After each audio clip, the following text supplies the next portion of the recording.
यश्लोकपञ्चकमिदं ललिताम्बिकायाः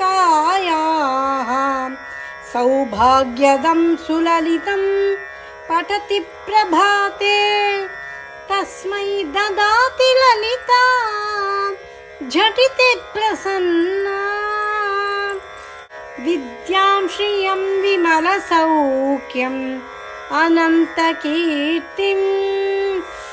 ஸ்ரீ லலிதா பஞ்சரத்னம், லலிதா தேவி, ஸ்ரீ ராஜராஜேஸ்வரி, லலிதா அம்பிகையை புகழ்ந்து லலிதா பஞ்சரத்னம், லலிதா பஞ்சகத்தின் இந்த ஸ்லோகங்களை எவர் பாடுகின்றாரோ அவர்களுக்கு அதிர்ஷ்டத்தையும், காலையில் இந்த ஸ்தோத்திரத்தை வாசிப்பவர்களுக்கும் பாடுபவர்களுக்கும்